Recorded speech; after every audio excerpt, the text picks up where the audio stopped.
F-5 Tiger merupakan pesawat tempur andalan TNI Angkatan Udara yang telah dipensiunkan sejak 3 Mei 2016.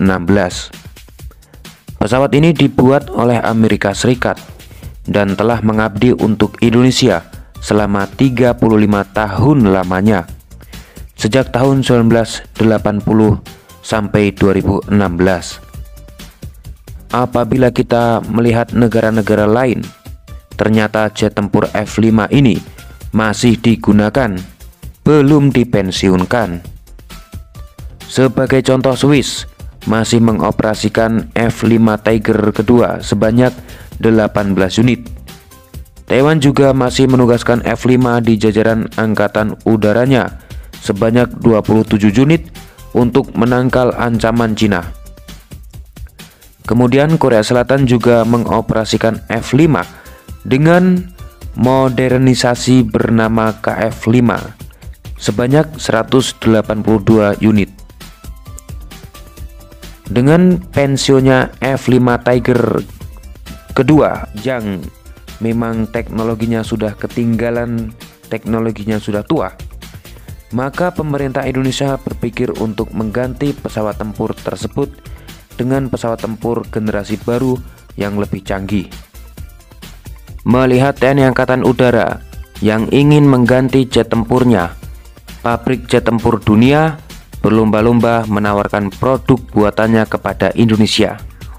Produk-produk yang ditawarkan kepada Indonesia diantaranya adalah Saab JAS 39 Gripen buatan Swedia, Dassault Rafale buatan Prancis, Eurofighter Typhoon buatan konsorsium 4 negara Eropa Barat, yaitu Spanyol, Inggris, Jerman, Italia, F-16 Viper buatan Amerika Serikat, dan Sukhoi Su-35 Super Flanker buatan Rusia.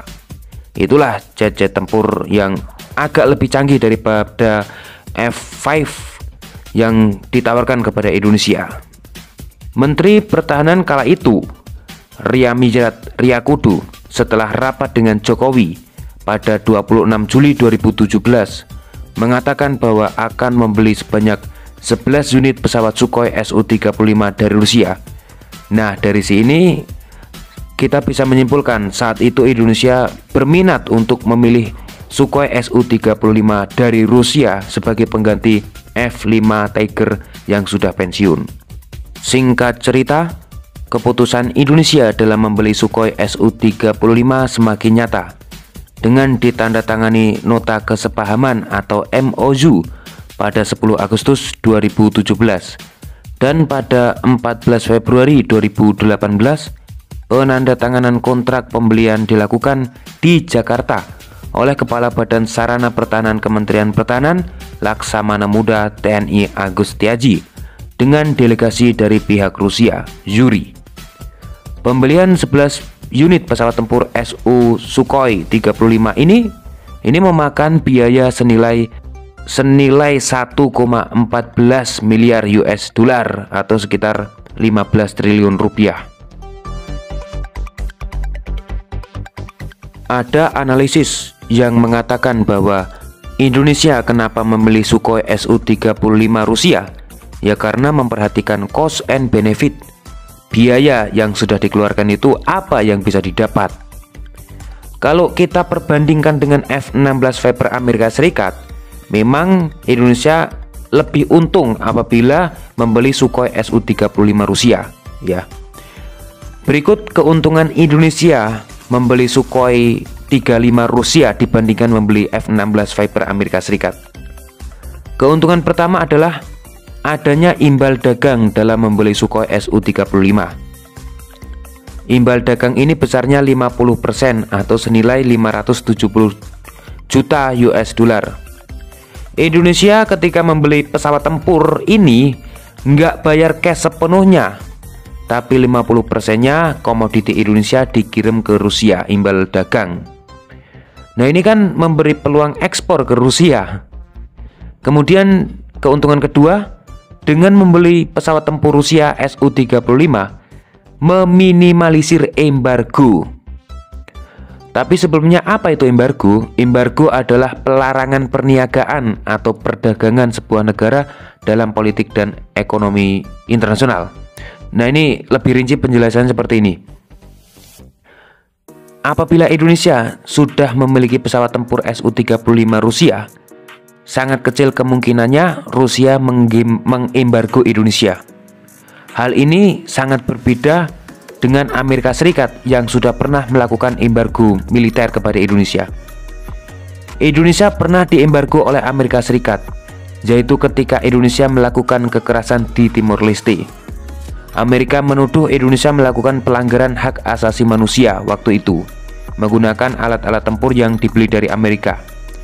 Nah, saat itu F-5 Tiger Indonesia yang kena dampaknya, ya, karena Indonesia sulit mendapat suku cadang.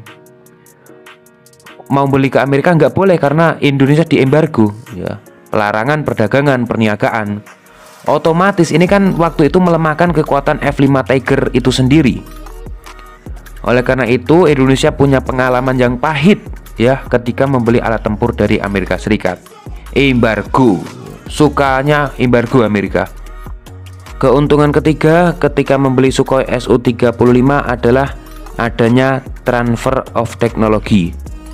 Teknologi yang ada pada Sukhoi Su-35 ditransfer ke orang-orang Indonesia, biar orang Indonesia ngerti, para ahli Indonesia. Bahasa mudahnya seperti itu.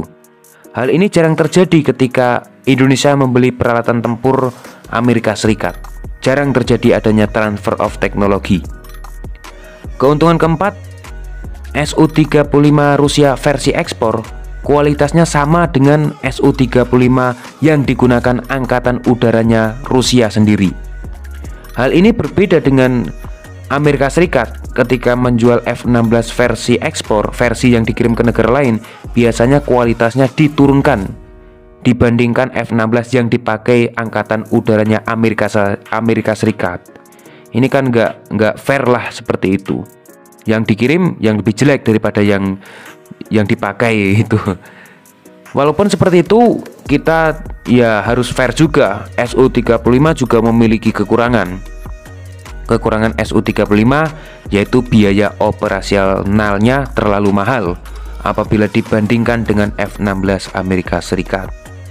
Tapi sayangnya niat baik Indonesia untuk memiliki Sukhoi Su-35 dari Rusia gagal.